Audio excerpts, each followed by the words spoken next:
अस्सलाम वालेकुम क्लास, कैसे हैं आप सब लोग। उम्मीद है आप लोग सभी ठीक से होंगे और आप लोगों ने पिछला लेक्चर भी अच्छे से पढ़ा होगा जिसमें हमने इन्वायरमेंटल पोल्यूशन स्टार्ट की थी। और इन्वायरमेंटल पोल्यूशन में हम लोगों ने सबसे पहले स्टार्ट की थी एयर पोल्यूशन। एयर पोल्यूशन जो हमने स्टार्ट की थी उसमें हम लोगों ने पढ़ा कि इसे जो पोल्यूटेंट होते हैं वो दो तरह के होते हैं, प्राइमरी और सेकेंडरी पोल्यूटेंट्स होते हैं। फिर प्राइमरी के सोर्सेज देखे, सेकेंडरी के सोर्सेज देखे। उसके बाद हमने देखा कि डिफरेंट टाइप की पोल्यूशन होती है जिसमें से हमने स्टार्ट की थी एयर पोल्यूशन। अब एयर पोल्यूशन में हम लोगों ने बताया था कि मतलब जैसे जो पोल्यूटेंट होते हैं जो इन्वायरमेंट को हमारे ख़राब करते हैं उन्हें हम एयर पोल्यूटेंट्स कहते हैं। उन एयर पोल्यूटेंट्स की वजह से 3 मेजर इफ़ेक्ट्स थे जो हम लोगों ने डिस्कस किए थे। और वो 3 इफ़ेक्ट्स कौन कौन से थे, अगर किसी को याद हो। हम लोगों ने जो 3 इफ़ेक्ट्स पढ़े थे, जो 3 मेजर थे, उसमें हमने एक की बात की थी एसिड रेन। उसके बाद हमने एक पढ़ा था ग्लोबल वार्मिंग, एसिड रेन, और हमने क्या पढ़ा था, और तीसरा हमने पढ़ा था ओजोन डिप्लीशन।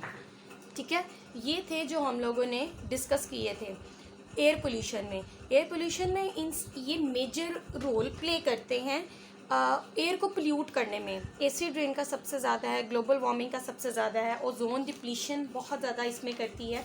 तो ये डिफरेंट जो है ना फिनोमेनाज हैं जो हमारे इन्वायरमेंट को पोल्यूट करते हैं, हमारी एयर को पोल्यूट करते हैं, जिसमें हम सर्वाइव करते हैं। अब नेक्स्ट आज हम लोगों ने जो स्टार्ट करनी थी वो है जी हमारे पास वाटर पोल्यूशन। वाटर पोल्यूशन क्या चीज़ होती है। अब छोटी छोटी चीज़ें हैं, आप इमेजिन कर सकते हो। वाटर पोल्यूशन आपने बहुत देखा होगा, बल्कि हमारे इर्द गिर्द बहुत सी एक्टिविटीज़ ऐसी हैं जिसकी वजह से वाटर जो है वो पोल्यूट होता है।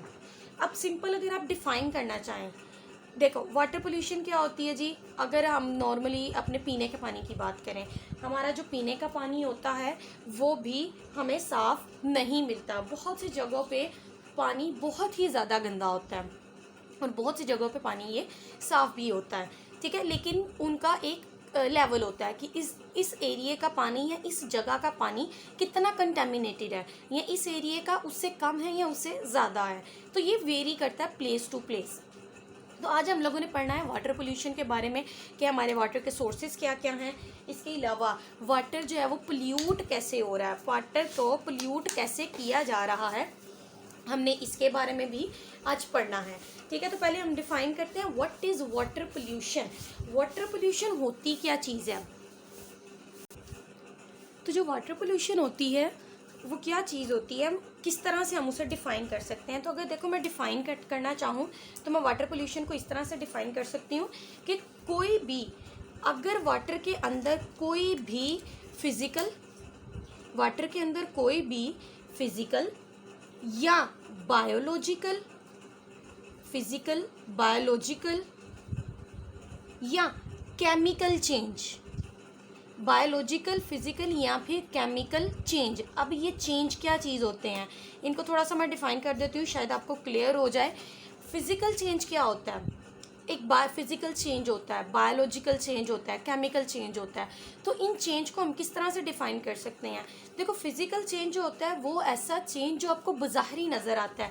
अगर मैं यहाँ पे कोई एक एग्जांपल दूँ फिजिकल चेंज की, तो देखो मेरे पास था पहले वाटर H2O, और ये मेरे पास किस फॉर्म में था, लिक्विड फॉर्म में था। इस वाटर को जब मैंने हीट किया, जब इसको हीट किया तो ये मेरे पास चेंज हो गया वाटर वेपर में। और वेपर की कौन सी फॉर्म होती है, गैसियस फॉर्म होती है। तो आपके पास लिक्विड जो था वो वेपर्स में चेंज हो गया। क्या लिक्विड जब वेपर में चेंज हुआ तो क्या वो वाटर ख़त्म हो गया, क्या हम उसे वाटर कंसीडर नहीं करते।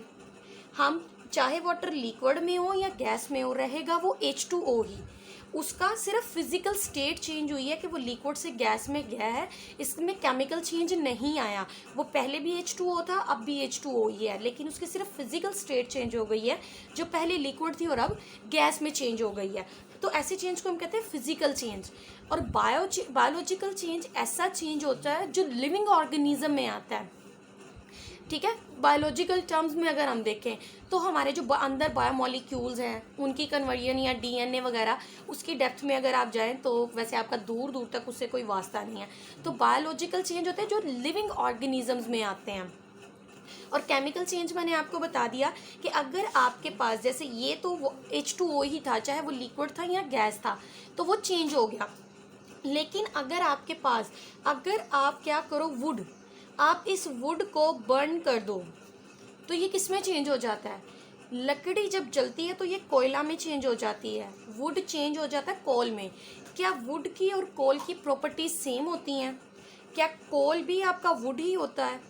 नहीं, ना तो इनकी फिजिकल स्टेट सेम होती है, ना ही इनकी केमिकल स्टेट सेम होती है। वुड की अपनी प्रॉपर्टीज़ होती हैं, कोल की अपनी प्रॉपर्टीज़ होती हैं। तो ऐसे चेंज को हम बोलते हैं केमिकल चेंज। हाँ, यहाँ पे आप एक और एग्जांपल इसकी दे सकते हो। अगर आप हाइड्रोजन और ऑक्सीजन को मिलाओ तो आपके पास बनता है वाटर। अब देखो, हाइड्रोजन एक गैस थी, ऑक्सीजन गैस थी, लेकिन जब इन दोनों ने मिले तो ये इन्होंने बनाया वाटर, जो कि लिक्विड में था। यहाँ पर फिजिकल स्टेट भी चेंज हो गई और यहाँ पर केमिकल भी चेंज हो गया, क्योंकि हाइड्रोजन अपनी प्रॉपर्टीज़ रखता है, ऑक्सीजन अपनी प्रॉपर्टीज़ रखता है। और जब इन दोनों ने रिएक्ट किया तो इन्होंने बनाया वाटर। और वाटर की प्रॉपर्टीज़ टोटली डिफरेंट होती हैं हाइड्रोजन से भी और ऑक्सीजन से भी। तो पुरानी चीज़ें टूट के जब नई चीज़ बनाए, एक बिल्कुल ही डिफरेंट चीज़ बना दे, तो ऐसे चेंज को हम बोलते हैं केमिकल चेंज। क्लियर है बच्चों? फिजिकल चेंज जो सिर्फ अपीयरेंस की वजह से आता है, और केमिकल चेंज वो होता है जो उसके टोटली कॉम्पोजिशन को चेंज कर देता है, उसे हम कहते हैं केमिकल चेंज। तो कोई भी ऐसा फिजिकल, बायोलॉजिकल या केमिकल चेंज जो वाटर की क्वालिटी को इफेक्ट करता है, जो वाटर की क्वालिटी को इफेक्ट करे और उस वाटर की क्वालिटी की वजह से लिविंग ऑर्गेनिज्म भी इफेक्ट होते हैं, उसको हम कहते हैं वाटर पोल्यूशन। ठीक है, उसे हम क्या कहते हैं? वाटर पोल्यूशन कहते हैं। तो अगर मैं इसको डिफाइन करना चाहूँ तो मैं कैसे कह सकती हूँ? मैं आपको बल्कि ना साथ साथ दिखाती जाती हूँ। देखो, हमारे पास अगर मैं इसको वाटर को डिफाइन करना चाहूँ तो मैं कैसे डिफाइन कर सकती हूँ? देखिए, आपको क्लियर नज़र आ रहा है? चलें, एनी फिजिकल, बायोलॉजिकल और chemical change in water quality that adversely affect living organism or make water unsuitable for certain use is referred as water pollution। तो इसको हम क्या कहते हैं? वाटर पोल्यूशन कहते हैं कि जब भी वाटर की क्वालिटी को कोई फिजिकल, बायोलॉजिकल या केमिकल चेंज इफेक्ट करे और उसकी वजह से लिविंग ऑर्गेनिज्म बहुत बुरी तरह से इफेक्ट हो, तो और वो पानी हमारे लिए जो है ना अनफिट हो जाए, चाहे वो एक्वेटिक लाइफ के लिए हो या हमारे लिए हो, हमारे ड्रिंकिंग पर्पसेस के लिए या हाउस होल्ड पर्पसेस के लिए, कुछ भी। तो अगर वो वाटर अनफिट हो जाए तो उस वाटर को हम कहते हैं referred as water pollution. Clear है बच्चों? तो ये हमारे पास थी वाटर पोल्यूशन। तो आज हम लोग इसको पढ़ते हैं कि वाटर पोल्यूशन हमारे पास जो इसके सोर्सेज वगैरह क्या हैं, उसके इफेक्ट्स क्या हैं, आज के लेक्चर में हमने ये पढ़ना है। तो सबसे पहले तो वो ये देखें, हमारे पास जो वाटर होता है, इस वाटर के, सॉरी ये पेन नहीं चल रहा, हमारे पास इस वाटर के दो मेजर सोर्सेज होते हैं। इस वाटर के दो मेजर सोर्सेज होते हैं। एक वाटर होता है ग्राउंड वाटर, एक होता है ग्राउंड वाटर और एक होता है सरफेस वाटर। एक होता है ग्राउंड वाटर और एक होता है सरफेस वाटर। ग्राउंड वाटर और सरफेस वाटर, एक वो जो मतलब ग्राउंड की सरफेस पर प्रेजेंट होता है, वो भी ड्रिंकिंग पर्पसेस के लिए यूज़ होता है। और इसके अलावा वाटर की सरफेस के नीचे जो ग्राउंड वाटर होता है, अंदर ज़मीन के अंदर होता है, तो सरफेस के निस्बत ग्राउंड वाटर ज़्यादा क्लीन होता है, वो ज़्यादा सूटेबल होता है। ठीक है, उसमें कंटेमिनेशन कम होती हैं, लेकिन कंटेमिनेशन होती ज़रूर है, सरफेस में भी होती है और ग्राउंड में भी होती है। लेकिन अगर कंपैरिजन किया जाए तो सरफेस वाटर हमारा ज़्यादा जो है ना वो कंटेमिनेटेड होता है, ग्राउंड वाटर कम कंटेमिनेटेड होता है। मतलब ये ज़्यादा पोल्यूटेड होता है और ये कम पोल्यूटेड। मैं एक वर्ड बोल रही हूँ, कंटेमिनेटेड। कंटेमिनेटेड शायद मैंने लास्ट लेक्चर में भी आपको क्लियर किया था, एक होता है पोल्यूटेंट और एक होता है कंटेमिनेंट। पोल्यूटेंट वो चीज़ होती है जो किसी चीज़ में मिक्स हो जाए और उसको इम्प्योर भी कर देती है और उसको पोल्यूट भी करती है, मतलब उसके हार्मफुल इफ़ेक्ट्स होते हैं। जैसे हमने एयर पोल्यूशन में बात की जी, गाड़ियों का जो धुआं होता है उसमें से अगर कार्बन के या सल्फ़र के ऑक्साइड्स निकले हैं तो वो ऑक्साइड्स हवा में मिक्स हो जाते हैं। अब वो हवा में मिक्स होने पे हवा को इम्प्योर तो कर रहे हैं, लेकिन उनके नेगेटिव इफ़ेक्ट्स भी हैं। तो ऐसी चीज़ जो किसी को इम्प्योर भी कर दे और नेगेटिव इफ़ेक्ट्स भी रखे, उसे हम कहते हैं पोल्यूटेंट। लेकिन अगर कोई चीज़ आप मिक्स होके उसे इम्प्योर करे लेकिन उसका नुकसान ना हो, तो ऐसी चीज़ को हम कहते हैं कंटेमिनेंट। ठीक है, तो मैं यहाँ पे वर्ड यूज़ कर रही हूँ कि हमारा ग्राउंड वाटर और सरफेस वाटर कंटेमिनेट हो जाते हैं, कंटेमिनेटेड होते हैं। तो ये मेजर दो सोर्सेज हैं जो वाटर के, जो ड्रिंकिंग पर्पसेस के लिए वाटर यूज़ होते हैं। ग्राउंड वाटर होता है और एक सरफेस वाटर होता है। ठीक है, तो अब ना वाटर सोर्सेज, वाटर पोल्यूशन के ना दो सोर्सेज होते हैं। वो सोर्सेज कौन से हैं? मैं एक ही कलर यूज़ कर रही हूँ क्योंकि कलर जो है ना वो पेन ख़राब हो गए हैं। अच्छा जी, जो वाटर पोल्यूशन के सोर्सेज होते हैं, वाटर पोल्यूशन, इसके दो सोर्सेज होते हैं। वाटर पोल्यूशन के सोर्सेज, इसके दो तरह के सोर्सेज होते हैं। एक सोर्स होता है, इसको हम कहते हैं पॉइंट सोर्स, और एक होता है नॉन पॉइंट सोर्स। और सबसे ज़्यादा नुकसानदेह होता है नॉन पॉइंट सोर्स। वो कैसे? देखो, पॉइंट सोर्सेज ऐसे सोर्सेज होते हैं जो आप आइडेंटिफाई कर सकते हो कि ये पोल्यूशन इस पॉइंट से, इस पॉइंट की वजह से क्रिएट हो रही है। जैसे आपको पता है कि फैक्ट्रीज़ हैं, इंडस्ट्रीज़ हैं। इंडस्ट्रीज़ क्या करती हैं कि कुछ भी चीज़ मैन्युफैक्चर वहाँ पे अगर हो रही है, अगर तो मैन्युफैक्चरिंग, मतलब मैं डिटेल से आगे इंडस्ट्रीज़ को भी एक्सप्लेन करूँगी कि किस तरह से वो वाटर पोल्यूशन में पार्टिसिपेट करते हैं। देखो, अब हमें ये पता है कि सिंपल सी अगर आप एग्जांपल लें तो आपको पता है कि केमिकल इंडस्ट्रीज़ जो होती हैं उनका वेस्ट मटेरियल फैक्ट्री से बाहर आता है, या उनके वेस्ट ऑक्साइड्स होते हैं जो हवा में जाते हैं, मतलब उसका धुआं जो होता है। इसके अलावा केमिकल्स वहाँ से बहुत ज़्यादा एक्सक्रीट करते हैं। तो ये सारी जो पोल्यूशन है, आपको पता है ये पोल्यूशन कहाँ से आई है? इस फैक्ट्री से आई है, इस इंडस्ट्री से आई है। तो अगर पोल्यूशन का आप सोर्स आइडेंटिफाई कर सकते हो ईजीली, तो ऐसे सोर्स को हम कहते हैं पॉइंट सोर्सेज। मसलन जितनी भी इंडस्ट्रीज़ हैं वो अपना जो डिस्चार्ज करती हैं, फैक्ट्रीज़ हैं, उन वहाँ से स्मोक निकलता है, या म्यूनसिपल जितना भी सीवेज का होता है उनका, वो सारे क्या होते हैं? पॉइंट सोर्सेज होते हैं। क्योंकि आप उसे डिफाइन कर सकते हो, आइडेंटिफाई कर सकते हो कि ये पोल्यूशन कहाँ से क्रिएट हो रही है। तो ऐसे sources, any source, any single identifiable source of pollution from which pollution are discharge. तो कोई भी ऐसा सोर्स जहाँ से पोल्यूशन डिस्चार्ज हो रही है और आप उस सोर्स को आइडेंटिफाई कर सकते हो, that is called point source. ठीक, तो यहीं से आपको नॉन पॉइंट सोर्स का पता चल गया होगा कि अगर आप सोर्स को आइडेंटिफाई नहीं कर सकते तो ऐसे सोर्स को हम कहते हैं नॉन पॉइंट सोर्स।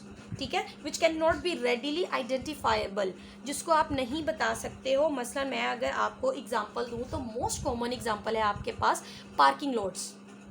पार्क बहुत बड़े होते हैं, आप वहाँ पे नहीं बता सकते कि यहाँ से पोल्यूशन किस पॉइंट से जनरेट हो रही है। वहाँ पे आपको हर तरह की चीज़ मिलती है। मतलब अगर बच्चों की बात कर लें, बच्चों के पार्क की बात कर लें, तो वहाँ पे उनके लिए बहुत सारे जो है ना वो लगाए जाते हैं। उनको एंटरटेन करने के लिए डिफरेंट वहाँ पे जो है ना वो किए जाते हैं। तो आप वहाँ पे नहीं बता सकते हो कि जैसे उनके लिए अगर खाने की चीज़ें रखी गई हैं वहाँ से हो सकता है, या उनको एंटरटेन करने के लिए कोई आप उनके लिए प्ले लैंड बना रहे हो तो वहाँ से, मतलब कोई भी सोर्स हो सकता है। आप उसे जस्ट कंसीडर करते हो कि ये पोल्यूशन कहाँ से आई है, ये पार्क से आई है, वो वाटर लैंड्स जो है ना बच्चों के पार्क्स में से आ रही है। तो आप वहाँ से उसको आइडेंटिफाई नहीं कर सकते हो। उस पार्क के अंदर बहुत सारे पॉइंट्स हैं जहाँ से पोल्यूशन क्रिएट हो सकती है। तो ऐसे सोर्सेज जिनको आप आइडेंटिफाई कर सकते हो वो पॉइंट सोर्सेज होते हैं, और जिन्हें आप आइडेंटिफाई ना कर सको उन्हें आप कहते हो नॉन पॉइंट सोर्सेज। तो इसमें आपके पास कंस्ट्रक्शन साइट्स आ जाती हैं, पार्किंग लॉट्स आ जाते हैं, इसके अलावा एग्रीकल्चर लॉगिंग आ जाता है, या फिर एनिमल का वेस्ट हो सकता है जो आप नहीं बता सकते हो। ठीक है, जो आइडेंटिफाई नहीं किया जा सकता। ये क्लियर हो गया आपको?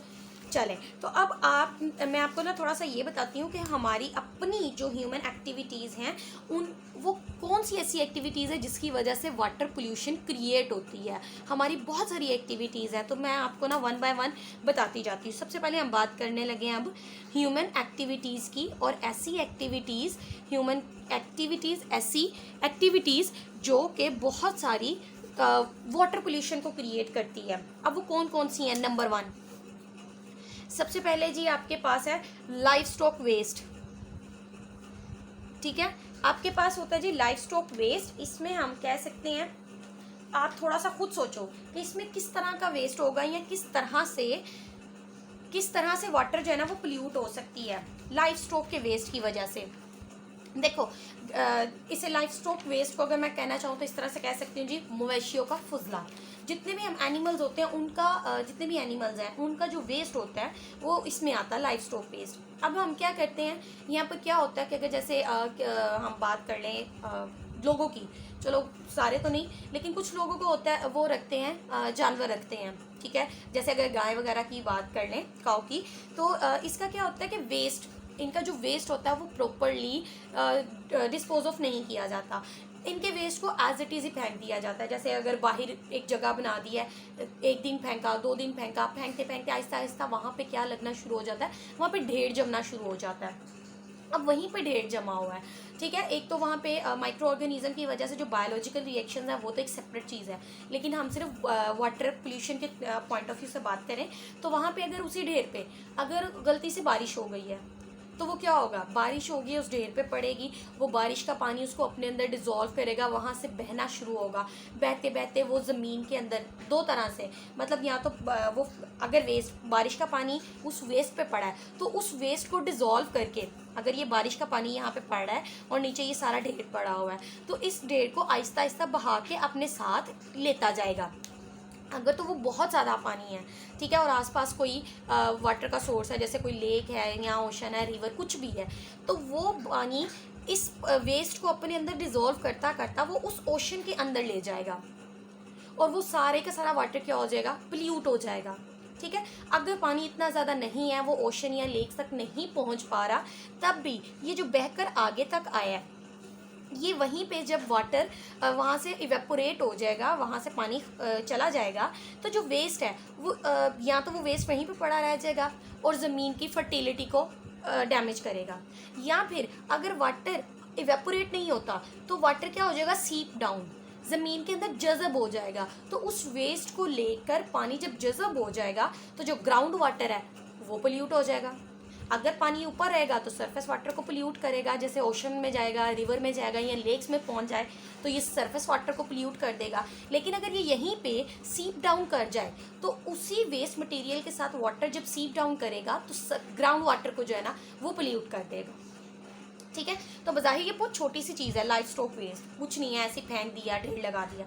लेकिन अगर हम उसका आगे फर्दर देखें कि वो किस तरह से हमारे इन्वायरमेंट को, अच्छा ये लाइफ स्टॉक हमारे इन्वायरमेंट को भी पोल्यूट करता है, क्योंकि इसके अंदर से बहुत सारी गैसेस प्रोड्यूस होती हैं और वो गैसेस फिर कहाँ जाती हैं, इन्वायरमेंट में जाती हैं और उस इन्वायरमेंट में फिर हम लोग की सांस लेते हैं, ठीक है। तो अभी हम सिर्फ बात कर रहे हैं वाटर पोल्यूशन के पॉइंट ऑफ व्यू से।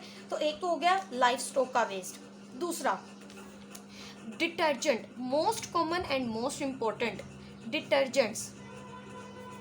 अब डिटर्जेंट्स क्या होते हैं, आप लोग को पता है, घर में मामा इस्तेमाल करती हैं जी, बहुत सारे हम लोग क्लीनिंग पर्पसेस के लिए हम डिटर्जेंट्स को यूज़ करते हैं। देखो आप लोग को याद है, हम लोगों ने मैट्रिक में पढ़ा था, एक पढ़ा था हमने हार्ड वाटर और सॉफ्ट वाटर, हमने बात की थी हार्ड वाटर की और सॉफ्ट वाटर की, ठीक है। और हार्ड वाटर और सॉफ्ट वाटर क्या थे, हमने कहा था ये ऐसा वाटर होता है जिसके अंदर सोप का झाग नहीं बनता, सोप का लेदर प्रोड्यूस नहीं होता, लेकिन सॉफ्ट वाटर में साबुन बहुत अच्छा झाग पैदा करता है। तो ऐसे वाटर को हम सॉफ्ट वाटर कहते हैं और जो झाग पैदा ना करे उसे हम क्या कहते हैं, हार्ड वाटर कहते हैं। अब हार्ड वाटर का नुकसान क्या, वहाँ पे हमने पढ़ा था कि अगर हार्ड वाटर की हम बात करें तो इसके अंदर सोप अच्छी झाग नहीं बनाता, ठीक है, इसके अंदर सोप अच्छी झाग नहीं बनाता, तो हमारा नुकसान होता है कि सोप भी ज़ाया जाता है, तो हम लोग क्या करते हैं, सॉफ्ट वाटर यूज़। लेकिन अगर हमारी प्रॉब्लम ही है कि हर जगह पे अवेलेबल ही हार्ड वाटर है, तो हम क्या करें, क्लीनिंग तो करनी है, मतलब कपड़े धोने हैं, तो उसके लिए अगर सोप ही नहीं वहाँ पे काम कर रहा तो हम क्या कर सकते हैं वहाँ पे, फिर हम वहाँ पे यूज़ करते हैं डिटर्जेंट्स। डिटर्जेंट का सबसे बड़ा फ़ायदा ये होता है कि आपका चाहे वाटर सॉफ्ट हो चाहे हार्ड हो, डिटर्जेंट बहुत अच्छा झाग प्रोड्यूस करता है, वो हार्ड वाटर में भी क्लीनिंग बहुत अच्छी करवाता है। तो हमने अपने मकसद के लिए सोप को रिप्लेस कर दिया डिटर्जेंट से, ठीक है, मतलब डिटर्जेंट्स ने जगह ले ली, सोप की जगह आ गए। अब हमने अपना फ़ायदा सोचा और डिटर्जेंट्स को ले आए, सोप को पीछे छोड़ दिया। लेकिन ये जो डिटर्जेंट्स हम इस्तेमाल करते हैं ये अल्टीमेटली हमारे लिए बहुत सारी प्रॉब्लम क्रिएट करते हैं। वो कैसे? इन डिटर्जेंट्स में होते हैं फॉस्फेट, ठीक है, इनमें होते हैं फॉस्फेट या फिर नाइट्रेट्स के आयन होते हैं। डिटर्जेंट्स में जो सॉल्ट यूज़ किए जाते हैं उनमें मोस्टली फॉस्फेट के या फिर नाइट्रेट के सॉल्ट होते हैं। मैं यहाँ लिख देती हूँ फॉस्फेट या फिर नाइट्रेट, इनके सॉल्ट्स मौजूद होते हैं। अब ये क्या करते हैं, ये जो आयन होते हैं, आपने क्लीनिंग कर ली, डिटर्जेंट यूज़ हो गया, क्लीनिंग कर ली, अब उस पानी के अंदर ये सॉल्ट्स मिलकर ये पानी के साथ बह के चले जाएंगे। फ़र्ज़ कर लें कि वो पानी बहता बहता लेक्स में या ओशंस या ओशंस तक पहुंच गया। अब ये पानी वहाँ पे जाके क्या करता है, ये जो साल्ट्स होते हैं ये उस वाटर की लेयर के ऊपर, वाटर लेयर के ऊपर क्या करता है, एलजी की ग्रोथ को तेज़ करता है। एलजी देखिए है ना, वाटर के ऊपर जो ग्रीन कलर की लेयर बन जाती है उसे हम कहते हैं एलजी। ये क्या करते हैं, ये वाले सॉल्ट्स ये एलजी की ग्रोथ को बढ़ा देते हैं, ये एलजी की ग्रोथ को बढ़ाते हैं। मैं थोड़ा सा ना बना के दिखाती हूँ। तो ये देखो हमारे पास है ये हमारे पास वाटर है, ये ब्लू कलर का है इसलिए ये क्या है, वाटर सोर्स है, ये ओशन है, ठीक है। इस वाटर के ऊपर ये ग्रीन कलर की एलजी, ये ग्रीन कलर ही यूज़ करी, यहाँ पे ग्रीन कलर की एक लेयर बन जाती है, ठीक है। अब ये ग्रीन कलर की जो लेयर है इसको हम क्या कह रहे हैं, ये है एलजी। अब जैसे जैसे ये एलजी की लेयर बनती जाएगी ये पानी की सारी अब सरफेस को जो है ना वो कवर कर लेगी। अब क्या होगा, वाटर के अंदर क्या क्या मौजूद है, वाटर के अंदर आपके यहाँ पे अगर हम देखें तो यहाँ पर इक्वेटिक लाइफ मौजूद है, इवन यहाँ पे प्लांट्स भी मौजूद हैं, यहाँ पे इक्वेटिक लाइफ एनिमल्स भी मौजूद है लाइक फिशेस। लेकिन सिर्फ फिशेस नहीं होती, और भी बहुत सारी इक्वेटिक जो है ना वो होते हैं। अब होता क्या है कि जब ये सारी लेयर ग्रीन कलर की एलजी ने वाटर की सरफेस को कवर कर लिया, तो जब सरफेस कवर हो जाएगी तो बाहर से सूरज की रोशनी अंदर नहीं जा पाएगी। सूरज की रोशनी जब अंदर नहीं पहुंचेगी तो अंदर के जो प्लांट्स हैं उनको सूरज की रोशनी नहीं मिलेगी, तो वो फोटोसिंथेसिस नहीं कर पाएंगे। अगर प्लांट फोटोसिंथेसिस नहीं कर पाएंगे तो अपनी खुराक कैसे तैयार करेंगे? जब पौधे अपनी खुराक तैयार नहीं करेंगे तो पौधे मर जाएंगे, और पौधों के तैयार करता खुराक इस्तेमाल करते हैं बाकी लिविंग ऑर्गेनिज्म। जब पौधे ही मर जाएंगे, खुराक ही नहीं बनेगी, तो फिशेस कैसे सर्वाइव कर सकेंगी वहाँ पे, या दूसरे एक्वेटिक एनिमल्स कैसे सर्वाइव कर सकेंगे? तो अल्टीमेटली उनकी भी डेथ हो जाती है, ठीक। अब आप सोचोगे इतनी सी लेयर बनी है, ओशन तो इतना बड़ा होता है, तो ऐसा थोड़ी ना हो सकता है कि सारे प्लांट्स मर जाएं और सारी इक्वेटिक की जो है ना वो डेथ हो जाए। तो सिर्फ एक बता रही हूँ, अगर ये लेयर बन जाए तो जितनी ज़्यादा ये लेयर होगी सनलाइट अंदर पहुँचने से उतनी ज़्यादा इसमें रुकावट आएगी, प्लांट्स फोटोसिंथेसाइज नहीं कर पाएंगे, उनकी डेथ हो जाएगी। और एक दूसरा भी तरीका होता है कि ये अंदर कैसे इनकी डेथ होती है। देखो अब जब ये ग्रीन लेयर है और सनलाइट अंदर नहीं आ पा रही तो प्लांट्स कैसे फोटोसिंथेसाइज करें, ये तो हो गया। लेकिन अब जब ये एलजी इसकी डेथ हो जाएगी, एलजी ये डिकम्पोज, इसकी डेथ हो जाएगी, एलजी जब मर जाएगी तो इस एलजी की डेड बॉडी को डिकम्पोज कौन करता है? इस एलजी की डेड बॉडी को डिकम्पोज करते हैं बैक्टीरिया। इनको कौन डिकम्पोज करते हैं? बैक्टीरिया। अब बैक्टीरिया ने इस एलजी को डिकम्पोज करना है तो डिकम्पोजिशन में उसे चाहिए ऑक्सीजन। ऑक्सीजन अब बाहर से तो आ नहीं रही क्योंकि वो उसने कवर किया हुआ है, तो बैक्टीरिया इसको डिकम्पोज करने के लिए ऑक्सीजन कहाँ से लेंगे? ये ऑक्सीजन यूज़ करते हैं जो वाटर के अंदर डिज़ोल्व है, वाटर डिज़ोल्व्ड ऑक्सीजन। ये उस ऑक्सीजन को यूज़ कर लेंगे जो पानी के अंदर डिज़ोल्व है। आपने 9th में पढ़ा था कि वाटर के अंदर 86% ऑक्सीजन मौजूद होती है।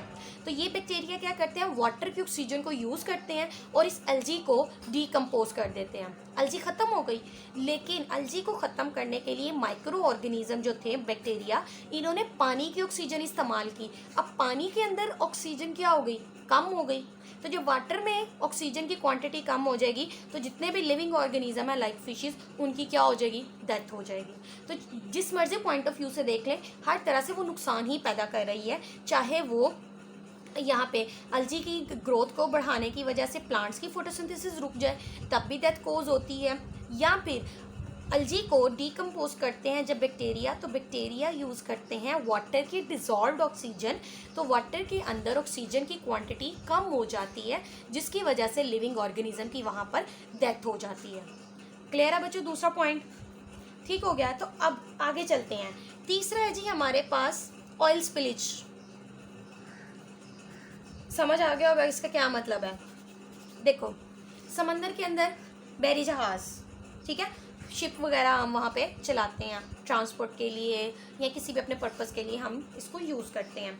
अब उसके अंदर ये जो बहरी जहाज़ हैं, शिप वगैरह हैं, इनमें क्या यूज़ होता है? जाहिर है अब ये या तो फ्यूल से चलेगा, डीजल या पेट्रोल, कुछ इसमें यूज़ किया जाता है।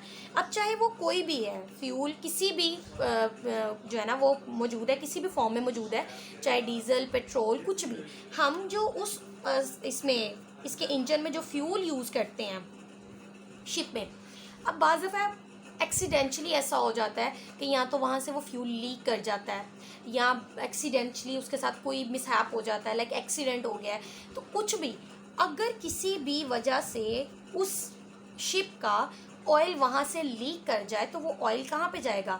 उसी पानी के अंदर रह जाएगा। अब ये जो फ्यूल होता है ना, ये फ्यूल बनता है ऑर्गेनिक कंपाउंड से। शायद आपको नज़र नहीं आ रहा, मैं कलर चेंज कर लेती हूँ। ऑर्गेनिक कंपाउंड से, ये डिफरेंट ऑर्गेनिक कंपाउंड का मिक्सचर होता है। इसमें बेतहाशा ऑर्गेनिक कंपाउंड्स होते हैं, बहुत सारे ऑर्गेनिक कंपाउंड्स होते हैं, ठीक है, जिसमें सबसे ज़्यादा जो आप तो इतनी डिटेल से नहीं जानते होगे, लेकिन सिर्फ याद करने के लिए आपको बता रही हूँ कि ये फ्यूल बहुत सारे ऑर्गेनिक कंपाउंड का मिक्सचर होता है और मोस्टली इसमें जो ऑर्गेनिक कंपाउंड्स होते हैं वो एरोमेटिक होते हैं। एरोमेटिक का क्या मतलब होता है, थोड़ा सा बताने की कोशिश करती हूँ। ऐसे कंपाउंड्स जिनमें ये रिंग मौजूद होता है, इस रिंग को कहते हैं बेंजीन रिंग, और ऐसे कंपाउंड्स को कहते हैं एरोमेटिक रिंग। तो बहुत से ऑर्गेनिक कंपाउंड्स ऐसे होते हैं जो एरोमेटिक होते हैं और एरोमेटिक बहुत सारे टॉक्सिक भी होते हैं। तो ये फ्यूल जब लीक करेगा उसी वाटर के अंदर, तो वो वाटर क्या हो जाएगा? पोल्यूट हो जाएगा, उसके अंदर ऑर्गेनिक कंपाउंड मिक्स हो जाएंगे, तो वहाँ से जो टॉक्सिक एरोमेटिक कंपाउंड्स हैं वो वाटर में मिक्स हो जाएंगे। तो इन कंपाउंड्स, ये जो कंपाउंड्स हैं ये बहुत सारी बीमारियां पैदा करते हैं, इसलिए हम इनको, इनमें से बहुत से ऐसे कंपाउंड हैं जो कार्सिनोजेनिक भी कहलाते हैं। कार्सिनोजेनिक भी कहलाते हैं कंपाउंड्स, क्योंकि ये कैंसर भी कॉज कर सकते हैं। तो ये भी एक छोटी सी गलती की वजह से वाटर के पोल्यूशन को बहुत ज़्यादा बढ़ा सकता है, ठीक है। तो अगर किसी भी वजह से वहाँ से वो लीक कर जाए और वो उसी वाटर के अंदर डिज़ोल्व हो जाए, वो ऑयल फ्यूल उसी वाटर के अंदर चला जाए, तो एक्वेटिक लाइफ बहुत बुरी तरह से वहाँ पे डैमेज होती है, अल्टीमेटली उनकी डेथ कॉज हो जाती है। यहाँ तक क्लियर हो गया? उसके आगे चलते हैं जी। देखें हमारे पास ना एक होता है, शायद आप लोग को याद हो, आप लोगों ने 10th क्लास में पढ़ा था, इंडस्ट्रियल इफ्लुएंस। इंडस्ट्रियल इफ्लुएंस, अब ये क्या चीज़ें होती हैं? इंडस्ट्रियल इफ्लुएंस, हम लोग पता क्या करते हैं, जैसे अगर फार्मर्स की हम बात करें तो फार्मर्स क्या करते हैं, अपनी फसलों की ग्रोथ को बढ़ाने के लिए वो डिफरेंट फर्टिलाइजर्स यूज़ करते हैं, अपनी फसलों को इंसेक्ट से बचाने के लिए स्प्रे यूज़ करते हैं, इंसेक्ट से या पेस्ट से या फिर फंगस से बचाने के लिए वो स्प्रे यूज़ करते हैं। अब इन डिफरेंट, अगर मैं इन्हीं तीनों की बात करूँ जिनका मैंने नाम लिया है, हम फार्मर्स क्या यूज़ करते हैं? इंसेक्टिसाइड्स, जो इंसेक्ट को दूर रखने के लिए इस्तेमाल होती हैं। पेस्टिसाइड्स हैं, पेस्टिसाइड्स ये पेस्ट को दूर रखने के लिए, ये इंसेक्ट को ख़त्म करने के लिए होती है, ये पेस्ट को ख़त्म करने के लिए स्प्रे होता है। और एक होता है फंगीसाइड, फंगीसाइड्स ये होते हैं फंगस को दूर रखने के लिए, या वहाँ पे फंगस ना लग सके तो उसको ख़त्म करने के लिए फार्मर्स क्या करते हैं? ये स्प्रे यूज़ करते हैं। इंसेक्टिसाइड्स, पेस्टिसाइड्स या फंगीसाइड्स यूज़ करते हैं। अब यूज़ करें हम अपने फ़ायदे के लिए, ताकि उनकी क्रॉप्स को नुकसान ना हो, ठीक है, उनकी क्रॉप्स सही सलामत रहें, उनको नुकसान ना हो, है तो हमारे फ़ायदे की चीज़। लेकिन अब हम क्या करते हैं, इनका नुकसान क्या होता है? इंसेक्टिसाइड स्प्रे एनिमल्स को तो दूर कर देता है, लेकिन उन प्लांट्स के अंदर भी इनके केमिकल्स चले जाते हैं, तो वो केमिकल मिली खुराक जब हम खाते हैं तो हमें भी बीमारियां होती हैं। ये तो हो गया ना एक दूसरी तरह की पोल्यूशन। लेकिन ये स्प्रे, अब वहाँ पे प्लांट्स को हमेशा पानी दिया जाता है, ठीक है, उनकी जो है ना वो रूट्स में पानी दिया जाता है। जब स्प्रे किया जाता है तो ये स्प्रे उस पानी के साथ मिक्स हो जाता है, और मिक्स होके उनकी रूट्स के ज़रिए वो वाटर क्या कर जाता है, सीप डाउन कर जाता है, वो ज़मीन के अंदर तक जो है ना वो जज़ब हो जाता है, सीप डाउन कर जाता है। उसकी वजह से वाटर क्या हो गया, पोल्यूट हो गया, क्योंकि उसमें इंसेक्टिसाइड, पेस्टिसाइड, फंगिसाइड के केमिकल्स मिक्स हो गए, जिसकी वजह से सरफेस वाटर, अगर सरफेस वाटर कैसे होगा, वो स्प्रे अगर वो वहीं पे उनके पार्टिकल्स या उनके कंपाउंड्स रह जाए, और आप उनको जब वाटरिंग करते हो, पानी देते हो, तो वो केमिकल्स उस पानी में मिक्स होके आहिस्ता आहिस्ता आगे जब जाएं, तो आगे किसी वाटर सोर्स में, वाटर बॉडी में चले जाएं, ओशन, लेक्स, रिवर्स, कहीं पे भी, तो वो वहाँ पे जाके उस पानी को भी पोल्यूट करते हैं। तो सरफेस वाटर भी पोल्यूट हो सकता है, और अगर ये सीप डाउन कर जाए तो ये ग्राउंड वाटर को भी पोल्यूट कर देता है। क्लियर हो गया। तो इंडस्ट्रीज़ के इफ्लुएंट में एक तो ये आ गया ना कि ये फार्मर्स यूज़ करते हैं। इसके अलावा इंडस्ट्रीज़ में एक और तरह का भी होता है, जिसकी मैं पहले बात करी थी, कि जैसे अगर इंडस्ट्री में कोई चीज़ मैन्युफैक्चर हो रही है, मोस्ट कॉमनली हम जो यूज़ भी करते हैं, सोप है, सोप की मैन्युफैक्चरिंग होती है, बहुत सारे केमिकल्स हैं, एसिड्स हैं, सल्फ्यूरिक एसिड है, अमोनिया है। इसके अलावा इनको यूज़ करते हुए बड़ी बड़ी चीज़ें भी बनाई जाती हैं, एसिड्स जो है ना वो बनाए जाते हैं, बहुत सी चीज़ें मैन्युफैक्चर की जाती हैं। लेकिन जब ये चीज़ें की जाती हैं इंडस्ट्रीज़ में, जब ये चीज़ें मैन्युफैक्चर की जाती हैं, तो इनकी मैन्युफैक्चरिंग के दौरान हो सकता है कि काम ध्यान से नहीं किया गया, और केमिकल जो है ना वो इसी तरह गिर गए हैं, केमिकल नीचे गिर गए। अगर केमिकल नीचे गिर गए कोई भी, तो जब उसको वॉश आउट किया जाता है, तो वो केमिकल उस पानी के साथ मिक्स होके आगे आगे जब पहुंचेगा, तो सेम वही केस, अगर वाटर बॉडी में पहुंच जाए तो सरफेस वाटर को पोल्यूट कर देगा, और अगर बाहर इंडस्ट्री से, फैक्ट्री से बाहर निकल के उसके अंदर सीप डाउन कर जाए, तो वो क्या करेगा, ग्राउंड वाटर को पोल्यूट कर देगा। ठीक हो गया। इसके अलावा ये तो होगी वाटर पोल्यूशन। इंडस्ट्रीज जो है वो एयर को भी पोल्यूट करते हैं। अगर बहुत सारे कंपाउंड्स ऐसे हैं, बहुत सारे ऐसे होते हैं जिनकी मैन्युफैक्चरिंग के दौरान इनके फैक्ट्री से बहुत सारे टॉक्सिक गैसेस निकलती हैं। अब कुछ फैक्ट्रीज ऐसी होती है जिनके पास पूरा एक क्राइटेरिया होता है कि अगर इस रिएक्शन के दौरान, इस चीज़ की मैन्युफैक्चरिंग के दौरान कोई टॉक्सिक गैस निकलनी है, तो उस गैस